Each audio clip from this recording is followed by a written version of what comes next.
আলহামদুলিল্লাহ,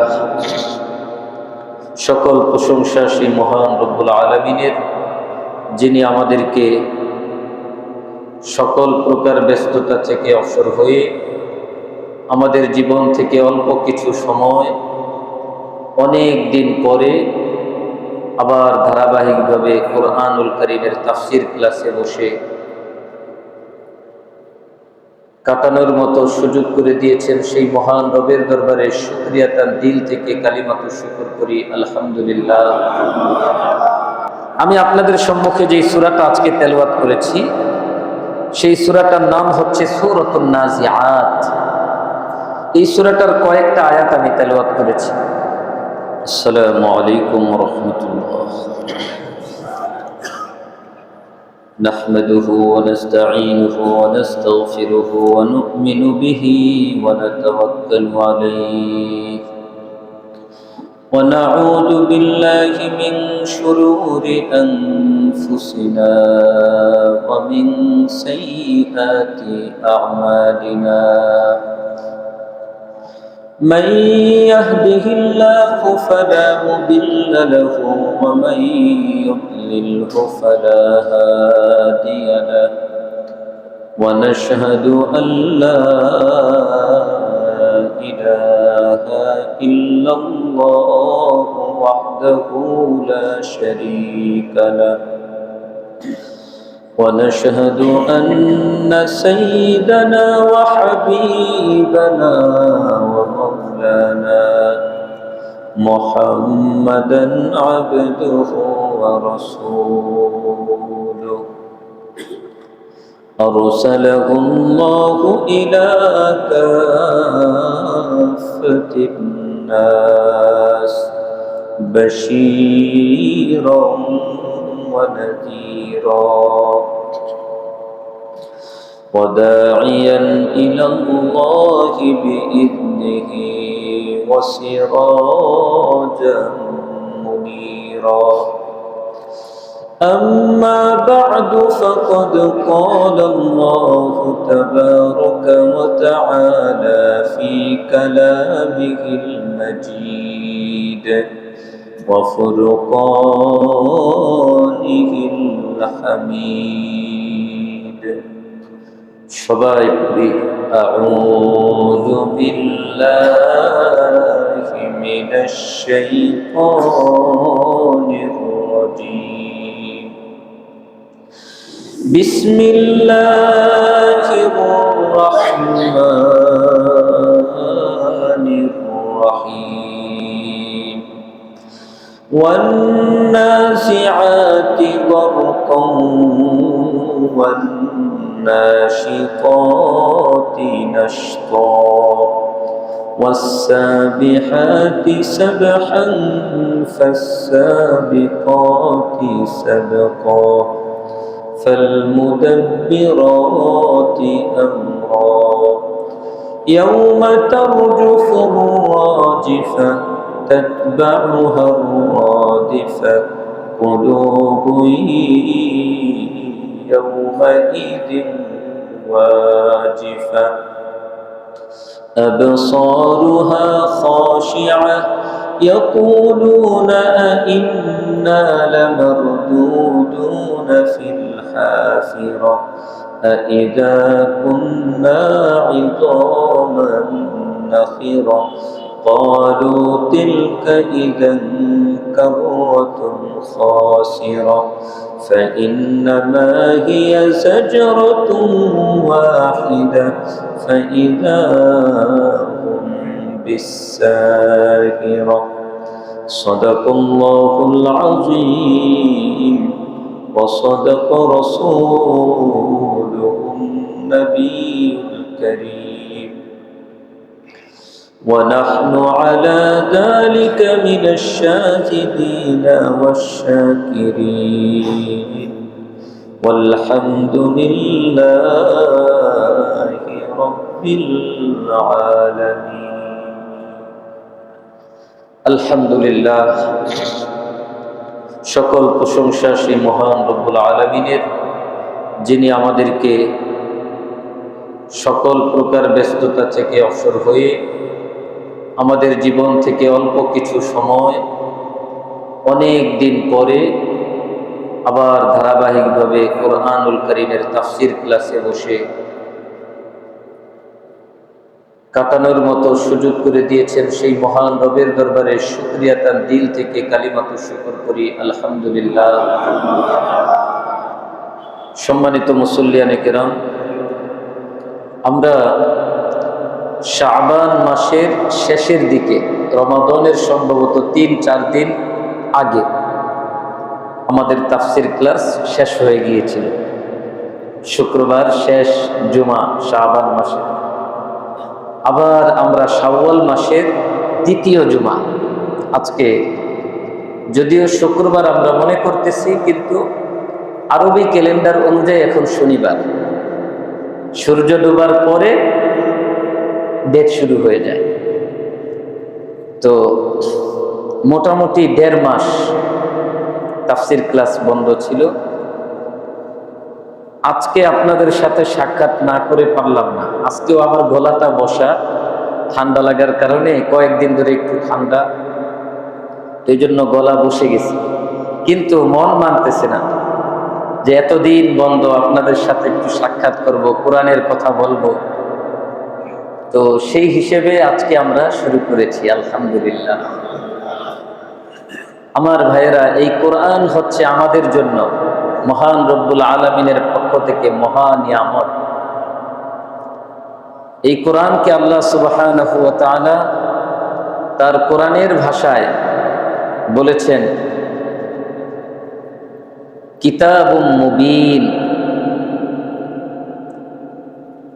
আরেক জায়গায় বলেছেন শিফাউ ওয়া রাহমাতুল লিল মুমিনিন, মুমিনের জন্য ঔষধ এবং মুমিনের জন্য রহমত। সুবহানাল্লাহ। এই কোরআন যেমনি ভাবে রহমত, ঠিক তেমনি ভাবে এই কোরআন হচ্ছে ঔষধ। আমাদের তো ওই পরিমাণ বিশ্বাস নাই। রাসূলুল্লাহ সাল্লাল্লাহু আলাইহি সাল্লাম শিক্ষা দিয়েছেন, তোমার মাথা ব্যথা করতেছে, তুমি সূরা ফাতিহাটা পরিপূর্ণ বিশ্বাস নিয়ে তুমি তেলাওয়াত করো। 7 বার সূরা ফাতিহা তেলাওয়াত করো, তারপর সেই পানিতে ফু দাও, ওই পানিটা পান করো, আল্লাহ সুবহানাহু ওয়া তাআলা তোমাকে সুস্থ করে দিবে। সুবহানাল্লাহ। কিন্তু আমরা মনে করি যে এত ওষুধ খাই, ভালো হয় না, সূরা ফাতিহা পড়ে পানি ফু দিলে। এটা তো আগের জমানার মানুষ, যারা মূর্খ ছিল, জানতো না, চিকিৎসা বিজ্ঞান সম্পর্কে তাদের কোনো অভিজ্ঞতা ছিল না, এটা হলো তাদের কাজ। আধুনিক যুগে এটা চলে না, নাউজুবিল্লাহ। অথচ সাহাবায়ে কেরামের একটা দল এক জায়গায় রাসূলুল্লাহ সাল্লাল্লাহু আলাইহি সাল্লাম পাঠিয়েছেন। সেখানে গিয়ে দেখেন এক ব্যক্তিকে সাপে কামড় দিয়েছে, বিষাক্ত সাপ দংশন করেছে। সাপের বিষক্রিয়ায় মানুষটা খুবই মুমূর্ষ অবস্থায়। তো ওই এলাকার ওই পরিবারের লোকজন যখন দেখলো যে সাহাবায়ে কেরাম তো অন্যরকম, তাদের কথাবার্তা ওঠাবার্তা, জান্নাতি মানুষ, তাদের ভাবই আলাদা, কি বলে। তো তাদের এই অবস্থা দেখে ওই পরিবারের লোকজন এসে বলল, আমাদের মধ্য হতে একজনকে সাপে দংশন করেছে, সাপে কেটেছে, তোমাদের মধ্যে কোনো ওজা আছে? তাদের ভাষায় তারা বলছে, আমাদের বাংলা ভাষায় ওজা মানে যারা সাপের বিষ নামায়, আছে? তো কোনো সাহাবী তো কথা বলে না। একজন বলতেছে, হ্যাঁ আমি আছি। তো তাকে নিয়ে গেছেন। তো তিনি সেখানে গিয়ে রাসূলুল্লাহ সাল্লাল্লাহু আলাইহি সাল্লামের শিখানো এই সূরা ফাতিহা পড়ে তারপরে তার ওই সাপে যেই জায়গায় দংশন করেছে ওইখানে দম করেছেন, ফু দিয়েছেন।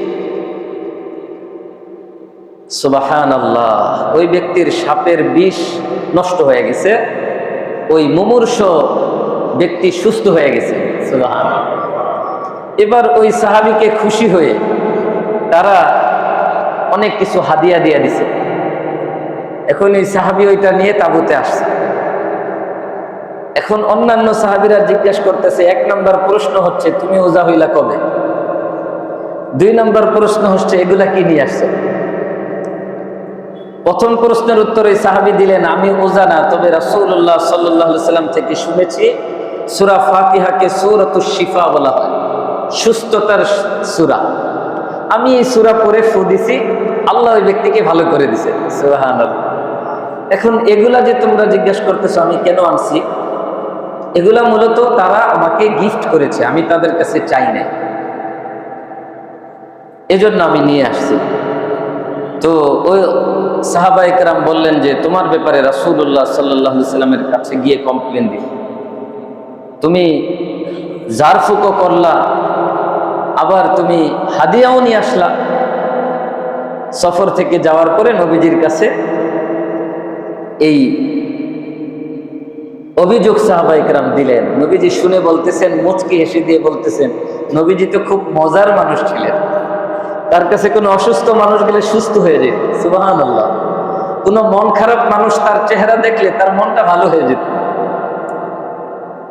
নবী করিম সাল্লাল্লাহু আলাইহি সাল্লাম মুচকি হেসে দিয়ে বললেন, তোমার কাছে বাকি আছে কিছু, থাকলে আমাকেও দাও। অর্থাৎ নবীজি শুধু অনুমতি দিলেন না, বরং সেখান থেকে অনুমতি এবং এটার উপর উদ্বুদ্ধ করার জন্য নবীজি নিজেকে শরীক করার চেষ্টা করলেন। আমার ভাইয়েরা, এখান থেকে আমরা কি শিখলাম? আমরা এখান থেকে যে মেসেজটা পেলাম, এই কোরআন শুধু কোরআন নয়, এই কোরআন শিফা, এই কোরআন ঔষধ, এই কোরআন মুমিনের জন্য রহমত। আপনার মনটা অনেক পেরেশান, আপনি একটু কোরআন পড়েন, ওই বিশ্বাস নিয়ে পড়েন, আপনি দেখবেন আপনার মনটা আস্তে আস্তে শান্ত হয়ে যাচ্ছে, দুশ্চিন্তা দূর হয়ে যাচ্ছে, মনের মধ্যে প্রশান্তি চলে আসতেছে। সুবহানাল্লাহ। এটা হচ্ছে রহমত মুমিনের জন্য। তো এই কোরআনের সাথে আমরা যতদিন থাকব, ততদিন আমরা হেদায়েতের উপর থাকা খুব সহজ হবে। আর এই কোরআন থেকে যখন দূরে সরে যাব, তখন আমরা হেদায়েত থেকে দূরে সরে যাওয়ার খুব বহুবিধ সম্ভাবনা আছে। এজন্য আমার ভাইয়েরা, কোরআনের সাথে থাকতে হবে। আল্লাহ তৌফিক দান করেন, আমিন। আমি আপনাদের সম্মুখে যে সূরাটা আজকে তেলাওয়াত করেছি, সেই সূরাটার নাম হচ্ছে সূরাতুন নাজিআত। এই সূরাটার কয়েকটা আয়াত আমি তেলাওয়াত করেছি। নাজিআত এই শব্দটি এই সূরার প্রথম আয়াতে আছে। আল্লাহ সুবহানাহু ওয়া তাআলা বলেন, ওয়ান-নাজিআতি গরকা। তাহলে সূরাতুন নাজিআত প্রথম আয়াত, ওয়ান-নাজিআত, এই আয়াতের উপর ভিত্তি করে এই সূরার নামকরণ করা হয়েছে। এখন বোঝার বিষয় হচ্ছে নাজিআত অর্থ কি। নাজিআত শব্দের অর্থ হচ্ছে ওই সকল ফেরেশতা যারা টেনে বের করবে, যারা ছিনিয়ে নিবে। কি টেনে বের করবে? যারা পাপীদের, গুনাহগারদের আত্মাটাকে টেনে বের করবে। পরের আয়াতে আল্লাহ বলেছেন নাশিতত। নাশিতত হচ্ছে যারা আলতোভাবে, খুব একেবারেই হালকা করে, যত্ন সহকারে বের করবে, তাদেরকে বলা হয় নাশিতত। এটা হচ্ছে মুমিনদের আত্মা। সুবহানাল্লাহ বলেন। তাহলে এই সূরার প্রথম আয়াত এবং দ্বিতীয় আয়াত, প্রথম আয়াতে আলোচনা গুনাহগারদের মৃত্যুটা কেমন হবে, দ্বিতীয় আয়াতে আলোচনা নেককারের মৃত্যুটা কেমন হবে। আমার ভাইয়েরা, আমরা তো সবাই চাই আমার মৃত্যুটা যেন সহজ হয়, কারণ মৃত্যুর যন্ত্রণা বড় কঠিন। মৃত্যুর যন্ত্রণা সত্য, এটা সবার হবে। ওয়াজাআত সাকরাতুল মাউতি বিল হক। মৃত্যুর সাকরাত, মৃত্যুর যন্ত্রণা, এটা হক, সত্য। কিন্তু সুসংবাদ হচ্ছে মুমিন এই কষ্টের মাঝেও শান্তি খুঁজে পাবে। সুবহানাল্লাহ। কিভাবে পাবে আপনাদেরকে বলতেছি, একটু পরেই আসতেছে দ্বিতীয় আয়াত। তাহলে প্রথম আয়াত ওয়ান-নাজিআতি গরকা, আল্লাহ বলছেন শপথ ওই সকল ফেরেশতার, নাজিআত যারা টেনে বের করবে, ডুব দিয়ে টেনে বের করবে, মানে শক্তি প্রয়োগ করে টেনে বের করবে। ডুব তো দেয় মানুষ পানিতে, কিন্তু আল্লাহ সুবহানাহু ওয়া তাআলা এই আত্মা বের করার সাথে ডুব দেওয়াটাকে কেন বললেন? ডুব দিয়ে যখন ডুবুরিরা কোনো কিছু উঠায়, তখন তারা খুব শক্তি ব্যয় করে সেটাকে আনার চেষ্টা করে। তা যাই হোক মণিমুক্তা অথবা যাই হোক, অনেক শক্তি প্রয়োগ করে সেটাকে আনার চেষ্টা করে। আল্লাহ বলতেছেন, পাপীদের, গুনাহগারদের আত্মাটাকে ফেরেশতারা যে বের করবে, এটা শুধু টেনে বের করবে না, বরং শক্তি প্রয়োগ করে টেনে বের করবে। এখন বলবেন, হুজুর শক্তি প্রয়োগ করার দরকারটা কি? এটার প্রয়োজন হবে যখন এই গুনাহগারের আত্মা দেখবে যে মালাকুল মউত উপস্থিত হয়ে গেছেন, আত্মা বের হতে চাবে না। আমরা বলি না আজরাইল, আসলে আজরাইল এই শব্দটা কোরআনেও আসে নাই, মশহুর কোন হাদিসেও আসে নাই। মৃত্যুর ফেরেশতা যেটা হাদিস শরীফে আসছে সেটা হলো মালাকুল মাউত, মৃত্যুর ফেরেশতা। আর জিবরিল এই নাম এসেছে, মিকাইল এটাও এসেছে, ইসরাফিল এটাও এসেছে, কিন্তু আজরাইল এটা আসে না। এখানে আসছে হাদিস শরীফে যেটা মালাকুল মাউত, মৃত্যুর ফেরেশতা। এখন এই মৃত্যুর ফেরেশতারা টেনে শক্তি প্রয়োগ করে রূহটাকে বের করবে, কারণ এই রূহ বের হতে চাবে না। কেন বের হতে চাবে না? কারণ এই গুনাহগারের মৃত্যুর আগে আল্লাহ সুবহানাহু ওয়া তাআলা অনেকগুলো ফেরেশতা পাঠাবেন, যেই ফেরেশতারা তাকে আঘাত করতে থাকবে, তাকে মারতে থাকবে। ফেরেশতারা তাকে তার জাহান্নামের প্রতিচ্ছবি তার সামনে তুলে ধরবে। আর এই ব্যক্তির বুঝতে আর বাকি থাকবে না, হায় রে, আমার রূহটা বের হওয়ার সাথে সাথে আমাকে ওই শাস্তির মধ্যে আমাকে চলে যেতে হবে। তখন তার আত্মার বের হতে চাবে না। যখন বের হতে চাবে না, তখন এটাকে বের করা হবে। কারণ ফেরেশতা এমন এক জাতি যারা কখনো আল্লাহর হুকুমের বাইরে চলেন না। আল্লাহ সুবহানাহু ওয়া তাআলা সূরা তাহরীমের মধ্যে ইরশাদ করেন, আমার বান্দারা শুনো, ফেরেশতা হচ্ছে এমন এক জাতি, ইয়াফআলুনা মা ইউমারুন, আল্লাহ তাদেরকে যা আদেশ করেন তারা তাই পরিপূর্ণ করে, সম্পন্ন করে। তারা কখনো আল্লাহর আদেশের বাইরে যায় না। মানুষ উল্টা, আল্লাহ আদেশ করেছেন একটা, করে আরেকটা। আর ফেরেশতারা, আল্লাহ বলতেছেন আল্লাহ যা আদেশ করেছেন তারা তাই পালন করে। এখন এই ফেরেশতাকে তো আল্লাহ পাঠিয়েছেন রূহ বের করার জন্য। এই রূহ যেভাবেই হোক ফেরেশতারা বের করে নিয়ে যাবে।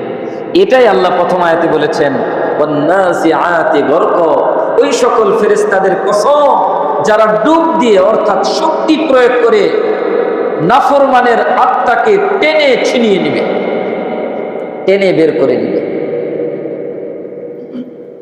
পক্ষান্তরে যারা মুমিন, আপনারা যারা কষ্ট করে নামাজ পড়েন, কষ্ট করে ঘুষের থেকে বেঁচে থাকেন, আপনার পাশের মানুষটা ঘুষ খাইতে খাইতে কয়েকটা বাড়ির মালিক হয়ে গেছে, আপনি একটা ফ্ল্যাটই কিনতে পারেন না। কত দামি গাড়িতে চলে, আপনি এখনো লোকাল বাসে চলে। BMW গাড়ি দিয়ে চলে আর আপনি রিক্সা দিয়ে চলেন। কারণ তার যেই সুযোগ ছিল, আপনারও সেই সুযোগ ছিল, আপনি গ্রহণ করেন নাই। আপনি তো আপনার রবকে ভয় পান, আপনি তো জান্নাতের চিরস্থায়ী শান্তি চান, আপনি জাহান্নামের চিরস্থায়ী শাস্তি থেকে আপনি বাঁচতে চান, এজন্য আপনি এটা গ্রহণ করেন নাই।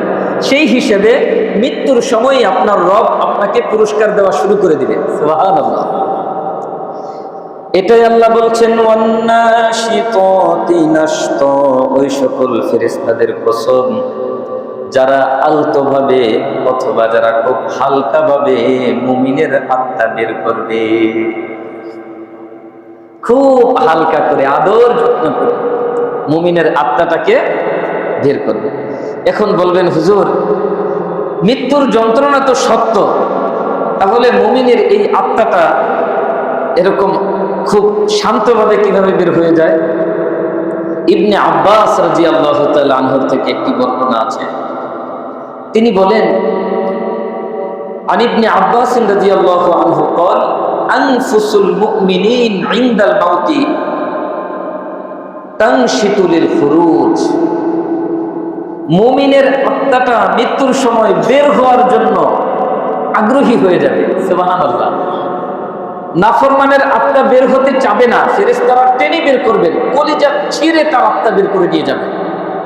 কিন্তু মুমিনের আত্মা বের হওয়ার জন্য ব্যাকুল হয়ে যাবে। এখন প্রশ্ন হচ্ছে, কেন? মৃত্যুর তো যন্ত্রণা আছে। ইবনে আব্বাস রাদিয়াল্লাহু তাআলা আনহু বলেন, ওয়াজালিকা, আর এটা এই জন্য, মা মিন মুমিনিন ইয়াহদুরুহুল মাউতু ইল্লা ওয়া তু'রাদু আলাইহিল জান্নাহ। মুমিনের যখন মৃত্যুর সময় ঘনিয়ে আসবে, তখন আল্লাহ সুবহানাহু ওয়া তাআলা ফেরেশতাদের মাধ্যমে তার সামনে তার জান্নাতকে উপস্থাপন করবে। সুবহানাল্লাহ। সে তার জান্নাতকে দেখতে থাকবে। ফায়ারা ফিহা মা আ'আদাল্লাহু লাহু।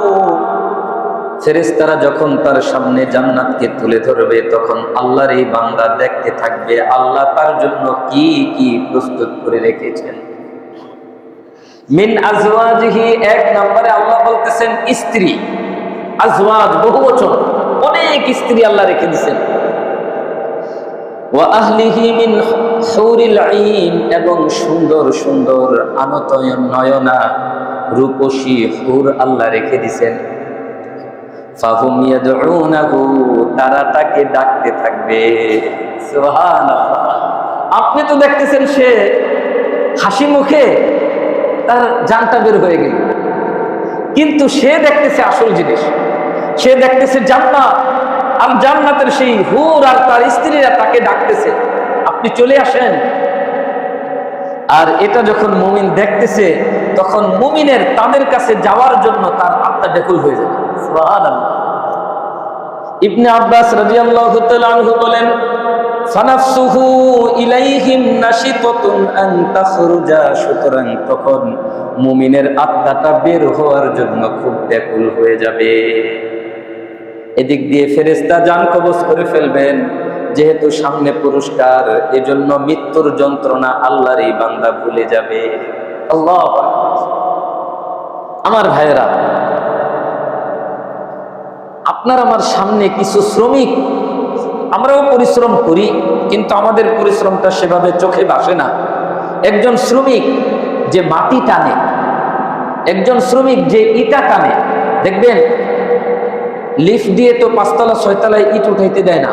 শ্রমিকরা তাদের সেই টুকরি ভরে তারপরে ইট নিয়ে উঠতেছে, 5 তলায় 6 তলায় 7 তলায় 10 তলায় উঠে যাচ্ছে, ঘাম বেয়ে বেয়ে পড়তেছে। আচ্ছা, এত কষ্ট স্বীকার করা তার জন্য, অথচ তার মুখে হাসি। এখন আপনি প্রশ্ন করবেন, হুজুর তার শরীর দিয়ে ঘাম ঝরতেছে, সে হাঁপিয়ে যাচ্ছে, কিন্তু তার মুখে হাসি কেন? কারণ সে জানে এই ইটাগুলো উঠানো শেষ হলেই তাকে একটা পুরস্কার দেওয়া হবে, তার পারিশ্রমিক দেওয়া হবে। এজন্য সে ঘাম ঝরুক আর যাই ঝরুক, তাকে 10 তলায় এটা উঠাইতে হবে। আমাদের চোখের সামনে এই মানুষগুলো কাজ করে না ভাই? তাহলে এটা তার জন্য কেন সহজ হইল? কারণ সে এই কাজের পরেই একটা পুরস্কার তার চোখের সামনে দেখতেছে। ঠিক তেমনি ভাবে একজন মুমিনের জন্য খুব সহজে মৃত্যুবরণ করা কেন সহজ হবে? কারণ সে তার চোখের সামনে দেখতেছে আল্লাহ সুবহানাহু ওয়া তাআলা তার জন্য যে জান্নাত বানিয়ে রেখেছে, যে হুর গিলমান জান্নাতের মধ্যে আছে, নাজ নিয়ামত আছে। যখন সে চোখ দিয়ে দেখতেছে, তখন সেখানে যাওয়ার জন্য তার মন ব্যাকুল হয়। আল্লাহু আকবার। আল্লাহ আমাদেরকে সে সকল মুমিনের অন্তর্ভুক্ত করেন, আমিন। আমার ভাইয়েরা, এই কথাটা আল্লাহ সুবহানাহু ওয়া তাআলা সূরা ফুসসিলাত, একটা সূরা আছে হামিম আস-সাজদা, ওই সূরাটার মধ্যে আল্লাহ এভাবে বলেছেন, ইন্নাল্লাযীনা ক্বালু রাব্বুনাল্লাহ, নিশ্চয়ই যারা বলে আমাদের রব আল্লাহ, সুম্মাস্তাকামু, তারপরে এই কথার উপর অটল অবিচল থাকে। রব তো সবাই বলে, কি বলেন? আমাদের সমাজে যারা মুসলমান সবাই আল্লাহকে আল্লাহ বলে স্বীকার করে না, রব বলে স্বীকার করে না, কিন্তু সুদ থেকে সবাই বাঁচে, ঘুষ থেকে সবাই বাঁচে, মিথ্যা প্রতারণা থেকে সবাই বাঁচে, অন্যকে ঠকানো থেকে সবাই বাঁচে না। এই জন্য আল্লাহ বলতেছেন শুধু রব বলেই ক্ষান্ত হয় নাই, সুম্মাস্তাকামু, এই কথার উপর অটল অবিচল আছে। সুবহানাল্লাহ। এই কথাটা দিয়েই আল্লাহ আপনাকে বুঝিয়েছেন। কারণ আপনি যে সুদের ধারে কাছেও যান না, আপনি যে ঘুষ খান না, আপনি যে ভাইয়ের হক নষ্ট করেন নাই, বোনের হক নষ্ট করেন নাই, মামা সম্পদে ঠকাইছে তো মামার সাথে সম্পর্ক ছিন্ন করেন নাই, চাচা সম্পদে ঠকাইছে চাচার সাথে সম্পর্ক ছিন্ন করেন নাই, চাচতো ভাই সম্পদে ঠকাইছে সম্পর্ক ছিন্ন করেন নাই। আপনার মনে চিন্তা আমার সম্পদ যাক, আমার জান্নাত বাঁচুক। কারণ সম্পর্ক ছিন্নকারীর জন্য জান্নাত হারাম। আল কাতিউ লা ইয়াদখুলুল জান্নাহ, আল্লাহর নবী বলছেন সহিহ হাদিস, যেই ব্যক্তি আত্মীয়তা সম্পর্ক ছিন্ন করে সে জান্নাতে যাবে না। তাহলে আপনি যে কষ্ট করে আপনি চিন্তা করেছেন আমার সম্পদ যাক, আমার জান্নাত বাঁচুক, আমার জান্নাত ঠিক থাক, কারণ আমার ভাই আমাকে ঠকাবে, কিন্তু আমার ভাই তো আমার রিজিকের মালিক না, আমার রিজিকের মালিক আমার আল্লাহ। আমার চাচা আমাকে ঠকিয়েছেন, কোনো আফসোস নাই, আমার চাচা আমার রিজিকের মালিক নয়, আমার রিজিকের মালিক আমার আল্লাহ।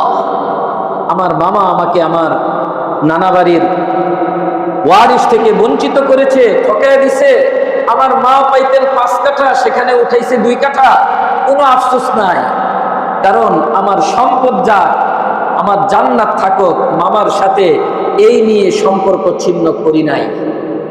এরকম হতে হবে মুমিনকে।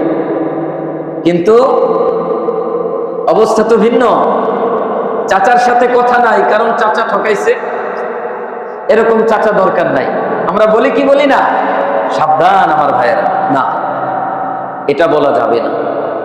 কারণ আপনি জান্নাতি মানুষ, আপনি জান্নাত থেকে এসেছেন, আপনার ঠিকানা জান্নাত, আপনাকে সেই জান্নাতেই ফিরে যেতে হবে ইনশাআল্লাহ। আমার বাবা কোথায় ছিলেন বলেন তো? জান্নাতে ছিলেন। আল্লাহ যখন বাবাকে বানাইলেন, হযরত আদম আলাইহিস সালামকে কোথায় রেখেছেন? জান্নাতে রেখেছেন। আবার কোথায় যাব? জান্নাতে যাব। মাঝখানে পরীক্ষা, আমার বাবাও পরীক্ষায় পড়ে গেছেন, আমরাও পরীক্ষায় পড়ে গেছি। আমার বাবাকেও পরীক্ষায় পড়ার কারণে 350 বছর কান্না করা লাগছে। আদম আলাইহিস সালাম 350 বছর কান্না করেছেন, চোখের পানি ফেলতে ফেলতে ফেলতে ফেলতে, তাফসীরের কিতাবে আসছে পানি জমে গেছে সেখানে। কি পরিমাণ কান্না করেছেন বাবা, কি পরিমাণ কান্না করেছেন। একটা ভুল, একটা অপরাধ, আজকে আমি কত ভুল করি কিন্তু আমার চোখে পানি নাই, কারণ আমার টেনশন নাই।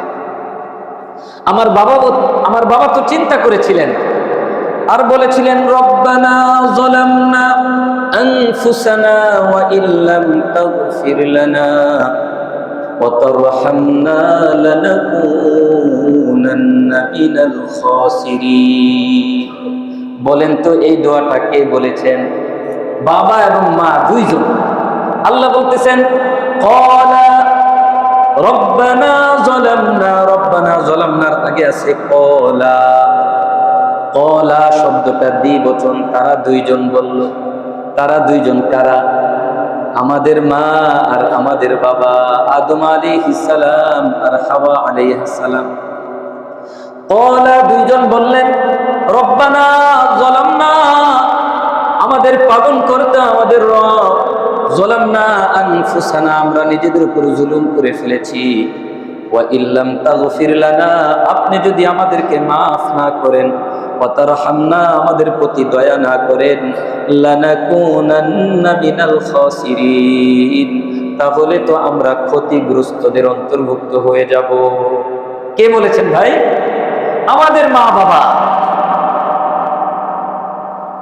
350 বছর বাবা কাঁদলেন একটা ভুলের জন্য। আমি কত ভুল করছি, কিন্তু আমার চোখে কোনো পানি নাই, আমার দিলটা শক্ত হয়ে গেছে, চোখের পানি শুকিয়ে গেছে। গুনাহ করতে করতে করতে করতে চোখ দিয়ে পানি আসে না, গুনাহকে গুনাহই মনে হয় না। আমার ভাইয়েরা, সুতরাং যে ব্যক্তি মুমিন হতে চায় সেই ব্যক্তির জন্য পুরস্কার আছে না না? কিন্তু পুরস্কার কি আগেই পাবেন? আল্লাহ সুবহানাহু ওয়া তাআলা সূরা ইনশিরার মধ্যে বলেছেন, পরপর দুইটা আয়াতে একই কথা বলেছেন, ইন্না মাআল উসরি ইউসরা, নিশ্চয়ই কষ্টের পরে শান্তি, নিশ্চয়ই কষ্টের পরে শান্তি, কষ্টের পরে স্বস্তি। তাহলে আমার ভাইয়েরা, আগে পরীক্ষা দিতে হবে, তারপরে নাম্বার নিতে হবে। আগে কষ্ট করতে হবে, তারপরে আল্লাহর থেকে পুরস্কারের আশা করতে হবে। সুতরাং আজকে থেকে মনে কোনো দুঃখ রাখবো না। কে ঠকিয়েছে সব বাদ, সবাইকে মাফ করে দেয়। ওনার ঠকানো দিয়ে আমার আসে যায় না, ওনার জিতানো দিয়েও আমার আসে যায় না, কারণ আমার রিজিকের মালিক কেউ না, আমার রিজিকের মালিক আমার আল্লাহ। আমার আল্লাহ কেমন রিজিকওয়ালা? আল্লাহ কোরআনে এটা বলেছেন, ইন্নাল্লাহা হুয়ার রাজ্জাক, নিশ্চয়ই আল্লাহ বড় রিজিক দাতা, আল্লাহ বড় রিজিকের মালিক। এতটুকু বললেই শেষ হইতো, কিন্তু আল্লাহ বলতেছেন তারপরে জুল কুওয়া, শক্তিশালী রিজিক দাতা। এইটা বললেও শেষ করতে পারতেন, তারপরে বলতেছেন আল মাতিন, শুধু শক্তিশালী না, মজবুত শক্তিশালী রিজিক দাতা আল্লাহ। ইন্নাল্লাহা হুয়ার রাজ্জাকু যুল কুওয়াতিল মাতিন, কোরআনের আয়াত। আল্লাহ বলতেছেন নিশ্চয়ই আল্লাহ মজবুত শক্তিশালী রিজিক দাতা। এমন বড় রিজিক দাতা থাকতে আমি কেন আরেকজনের উপর রাগ করব? বাদ দেন। আপনাকে ঠকাইছে, ঠিক আছে চাচা, আমি আপনার জন্য দোয়া করি, আল্লাহ আপনাকে নেক কাজ করার তৌফিক দেন। আপনি যদি আপনার চাচা ঠকানোর পরে এই কথাটা বলতে পারেন, চাচার ভালোবাসা আপনার উপর বাড়বে না কমবে? হয়তো আপনার এই আচরণের কারণে তাই সে হেদায়েত পেয়ে যেতে পারে, হয়তো আপনার এই ভালো আচরণের কারণে আপনার হক সে ফিরিয়ে দিয়ে সে জাহান্নামের চিরস্থায়ী শাস্তি থেকে হয়তো সে মুক্তিও পেয়ে যেতে পারে। আমার ভাইয়েরা, মক্কার কাফির মুশরিকরা যে মুসলমান হইল, দলে দলে কি দিয়ে মুসলমান হয়েছে? রাসূলুল্লাহ সাল্লাল্লাহু আলাইহি ওয়াসাল্লামের আখলাক, তার ব্যবহার। তারা তাকে আঘাত করে আর তিনি তাদেরকে আদর করে, সুবহানাল্লাহ। তারা তাকে কষ্ট দেয় আর তিনি তাদেরকে বুকে টেনে নেন। আরে এটা তারা দেখে বলতেছে কেমন মানুষ, এ তো কোনো মানুষ না। ইন হাযা ইল্লা মালাকুন কারীম, আরে এই তো সম্মানিত ফেরেশতা, এটা মানুষ হয়? আমরা মারি পাথর আর সে আমাদেরকে বুকে জড়িয়ে নেয়। এই ছিল নবীর আখলাক। আর আপনি, আমি একটু সম্পত্তির জন্য ভাইকে বলি তোর সাথে আমার কোনো সম্পর্ক নাই, তুই মরলে তোর জানাজায় আসবো না, নাউজুবিল্লাহ বলে, এমন বলি কি বলি না? আরে এই সম্পত্তি ভাই কিছুই না। আমার দাদাও নিয়ে যেতে পারে নাই, আমার বাবাও নিয়ে যেতে পারেন নাই, আমিও নিয়ে যেতে পারবো না। সম্পত্তি সম্পত্তির জায়গায় থেকে যাবে, আমি চলে যাব। যদি আমি আত্মীয়তা বন্ধনটা ঠিক রাখতে পারি, ইনশাল্লাহ এই আত্মীয়তা বন্ধনের এই নেক আমলটা আমার জান্নাতে যাওয়ার জন্য সহজ হয়ে যাবে। এজন্য আমার ভাইয়েরা, আর সয় সম্পত্তি, পার্থিব জীবনের কোনো দাবির কারণে কোনো আত্মীয়র সাথে সম্পর্ক ছিন্ন করবো না, সবাইকে মাফ করে দিব। আপনি যদি সবাইকে মাফ করে দেন, আপনাকে মাফ করবেন কে? ইন্নাল্লাহা আফুউন, নিশ্চয়ই আল্লাহ ক্ষমাশীল। তুহিব্বুল আফওয়া, আল্লাহ আপনি ক্ষমাকে ভালোবাসেন। ফাফু আন্নি, আপনি দয়া করে আমাকে ক্ষমা করে দেন। আম্মা জান আয়েশা রাদিয়াল্লাহু তাআলা আনহা যখন বললেন, ওগো আল্লাহর নবী, আমি যদি সবে কদর পেয়ে যাই আমি কোন দোয়াটা করব? নবীজি বললেন, আয়েশা তুমি বলবা আল্লাহুম্মা ইন্নাকা আফুউন, হে আল্লাহ নিশ্চয়ই আপনি ক্ষমাশীল। তুহিব্বুল আফওয়া, আপনি ক্ষমাকে ভালোবাসেন। ফাফু আন্নি, আপনি আমাকে ক্ষমা করে দিন। আপনি যদি ক্ষমা করে দিতে পারেন মানুষকে, আপনাকে ক্ষমা করবেন কে? আল্লাহ সুবহানাহু ওয়া তাআলা। সুতরাং আর কোনো ব্যথা থাকবে ভাই? আমার নজর কোন দিকে? জান্নাতের দিকে। আমার নজর তো জান্নাতের দিকে, আমার নজর এই 2-4 কাঠা 5 কাঠা জমির দিকে না। কারণ এই জমির মালিক আমার পূর্বে হাজারো মানুষ ছিল, সেই মানুষগুলো চলে গেছে, জমি তো জমির জায়গায় রয়ে গেছে, মানুষগুলো চলে গেছে, আর মানুষের সাথে চলে গেছে তার আমলগুলো। আল্লাহ আমাদেরকে তৌফিক দান করেন, আমিন। আমার ভাইয়েরা, তাহলে আমরা ওয়ান্নাশিতাতি নাশত, আলতো ভাবে, হালকা ভাবে আত্মাকে বেরকারী ফেরেশতাদের কসম। এবার আল্লাহ বলতেছেন ওয়াসসাবিহাতি সাবহা, ওই ফেরেশতাদের কসম যারা সাঁতার কাটে, যারা সাঁতার কাটে। সাবিহাত, যারা সাঁতার কাটে। শূন্যের মধ্যে ফেরেশতারা এরকম ভাবে উপরে আপনার আমার আত্মাটা, রূহটা নিয়ে যায়, মনে হয় যে তারা সাঁতার কেটে কেটে যাচ্ছে শূন্যের মধ্যে। এজন্য আল্লাহ বলতেছেন ওই সকল ফেরেশতাদের শপথ যারা সাঁতার কেটে যায়।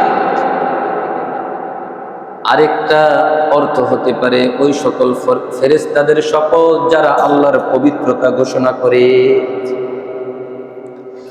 4 নম্বরে আল্লাহ বলতেছেন ওয়াসসাবিকাতি সাবকা, ফাসসাবিকাতি সাবকা, ওই সকল ফেরেশতাদের শপথ যারা অগ্রগামী, যারা অগ্রগামী।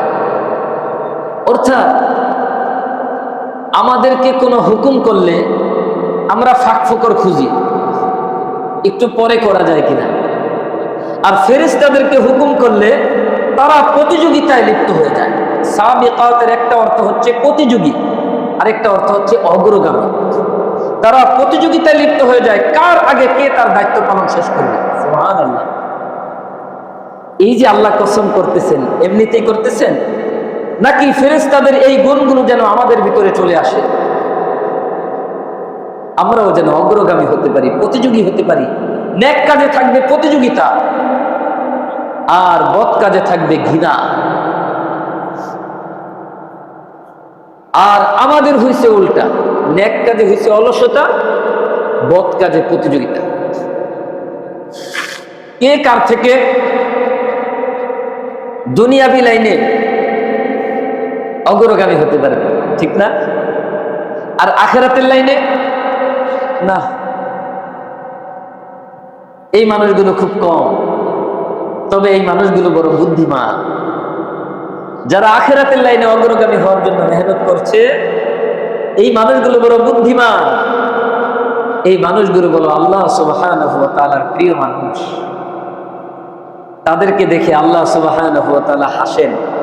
আল্লাহ হাসেন, আরে আমার বান্দার সামনে দুনিয়ার কত ফিতনা, কত ফাঁদ, শয়তানের কত ধোঁকা, আমার বান্দা সব উপেক্ষা করে আমার দিকে এগিয়ে চলছে। সুবহানাল্লাহ।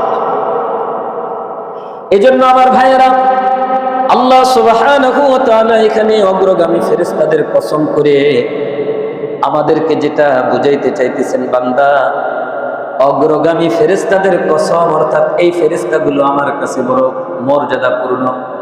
সুতরাং তোমাদের মধ্যেও যদি কেউ আখিরাতের লাইনে আল্লাহকে খুশি করার জন্য অগ্রগামী হতে পারে, আল্লাহর বিধানগুলো খুব ভালোভাবে আগ্রহ সহকারে পালন করতে পারে, তারাও আল্লাহর কাছে, আমি আল্লাহর কাছে বড় দামি। দুনিয়ার মানুষের কাছে তোমার কোনো মূল্য থাকবে না, এটাই স্বাভাবিক। দুনিয়ার মানুষের কাছে তোমার কোনো মূল্য থাকবে না, তারা তোমার মূল্য জানে না। তোমার মূল্য জানি আমি আল্লাহ। তোমার দাম দুনিয়ার মানুষ বুঝবে না। কামারের কাছে গিয়ে যদি স্বর্ণের দাম জিজ্ঞাসা করো, রে বান্দা, কামার স্বর্ণের দাম বলতে পারবে না, সে স্বর্ণ কি লোহার সাথে তুলনা করো। তুমি যদি দুনিয়াদারের কাছে গিয়ে দিনের কথা বলো, সে দিনকে দুনিয়ার সাথে মিলাবে। কিন্তু যদি বান্দা স্বর্ণ নিয়ে স্বর্ণকারের কাছে যেতে পারো, সে তোমাকে সঠিক মূল্য বলে দিতে পারবে। ঠিক তেমনি ভাবে তুমি যদি দিনদারের কাছে দিন পেশ করো, তাহলে এই দিনকে সে খুব আগ্রহ সহকারে, ভালোবাসা সহকারে গ্রহণ করবে। সুতরাং আপনার ভালো কাজের মূল্য সবাই দিতে পারবে না, এটাই স্বাভাবিক। এজন্য আপনি মন খারাপ করবেন না, আপনি এগিয়ে যাবেন। ফাসসাবিকাতি সাবকা, অগ্রগামী ফেরেশতাদের মতো আমরাও যেন অগ্রগামী হতে পারি, আল্লাহ তৌফিক দান করেন, আমিন। আমার ভাইয়েরা, 5 নাম্বার ফেরেশতাদের শপথ। আজকে যেহেতু প্রথম ক্লাস, আজকে অল্পই করবো, আপনারা টেনশন করেন না, খালি ঘরের দিকে তাকাইতেছেন। ফাল মুদাব্বিরাতি আমরা, ওই সকল ফেরেশতাদের কসম, মুদাব্বিরাত যারা কার্যকর করে, যারা কার্যকর করে। কি কার্যকর করে? আমরা আল্লাহর হুকুমগুলোকে বাস্তবায়ন করে। ওই সকল ফেরেশতাদের শপথ যারা আল্লাহর হুকুমকে বাস্তবায়ন করে। আচ্ছা ভাই, আল্লাহর হুকুমকে বাস্তবায়ন করে ওই সকল ফেরেশতারা আল্লাহর কাছে দামি, তাহলে আল্লাহর যেই বান্দা এই দুনিয়ার মুখে জমিনে আল্লাহর হুকুমকে বাস্তবায়ন করে, সে আল্লাহর কাছে দামি হবেন না? অবশ্যই দামি হবেন, বরং ফেরেশতার থেকে তার দাম বেশি হবে। কেন বেশি হবে বলেন তো? কারণ হচ্ছে ফেরেশতার মধ্যে কোনো শাহওয়াত নাই, ফেরেশতার মধ্যে কোনো নফস নাই, আল্লাহ সুবহানাহু ওয়া তাআলার নাফরমানি করার মতো কোনো যোগ্যতা ফেরেশতাকে দেওয়াই হয় নাই। কিন্তু মানুষের মধ্যে 2টা যোগ্যতা আছে। মানুষকে একদিকে টানে তার নফস, আরেক দিকে টানে তার রব। এবার আল্লাহ দেখতে চান, বান্দা তুমি কি রবের হুকুম মানো নাকি নফসের চাহিদা মানো? এজন্য আল্লাহ আমাদের সামনে আল্লাহর হুকুমগুলো বাস্তবায়নকারী ফেরেশতাদের কসম করেছেন। আল্লাহ বুঝাচ্ছেন, বান্দা এই ফেরেশতারা যেমনি ভাবে আমার কাছে দামি, তুমি যদি আমার হুকুমগুলো জমিনের মধ্যে এভাবে বাস্তবায়ন করতে পারো, ঠিক তেমনি ভাবে তুমিও আমার কাছে অনেক বেশি দামি। আমার ভাইয়েরা, তাহলে আমরা এখানে 5 শ্রেণীর ফেরেশতার কথা জানলাম। প্রথম ফেরেশতা হচ্ছে নাজিআত, যারা টেনে বের করবে। কি টেনে বের করবে? নাফরমানের আত্মা, গুনাহগারের আত্মা। নাশিতাত, যারা হালকা ভাবে বের করবে। কি বের করবে? মুমিনের আত্মা। কার আত্মা? মুমিনের আত্মা। তারপরে আল্লাহ বলতেছেন ওয়াসাবিহাত, ওই সকল ফেরেশতাদের শপথ যারা সাঁতার কেটে চলে যায়, শূন্যের মধ্যে সাঁতার কাটতে কাটতে আল্লাহর কাছে আত্মা নিয়ে চলে যায়। অথবা যারা আল্লাহর পবিত্রতা ঘোষণা করে। 4 নম্বরে ওই সকল ফেরেশতাদের শপথ ফাসসাবিকাত, যারা অগ্রগামী প্রতিযোগী। আল্লাহর হুকুম কে কার আগে পালন করে শেষ করবে, এরকম প্রতিযোগী ফেরেশতাদের শপথ। ফাল মুদাব্বিরাতি আমরা, 5 নম্বরে ওই সকল ফেরেশতাদের কসম করেছেন যারা আল্লাহর হুকুমগুলোকে বাস্তবায়ন করে। কি করে? বাস্তবায়ন করে। আমার ভাইয়েরা, আজকে এই পর্যন্তই। এখানে আমরা যেটা পেলাম সেটা হচ্ছে মুমিনের পুরস্কার আর গুনাহগারের কষ্ট। এটা কি মৃত্যুর পরে নাকি মৃত্যুর আগ থেকেই শুরু? মৃত্যুর আগ থেকেই শুরু। আপনারা আর বাড়ি ছেড়ে দেওয়ার আফসোস হবে না, কারণ আপনি দেখতেছেন এইটা কি বাড়ি, আমার আল্লাহ যে জান্নাত বানাইছেন ওইটা দেখে তো আপনার চোখ কপাল উঠে যাবে। সুবহানাল্লাহ, মৃত্যুর কোনো যন্ত্রণাই আপনার অনুভব হবে না। আমাদের জীবনটাকে সেভাবে আমরা গড়তে পারি, আল্লাহ তৌফিক দান করে, আমিন। আল্লাহ আমাদের সকলকে আল্লাহর প্রিয় মুমিন বান্দা হওয়ার তৌফিক দান করে। শুধু মুমিন না, আল্লাহর প্রিয় মুমিন। আল্লাহ যেই মুমিনকে ভালোবাসেন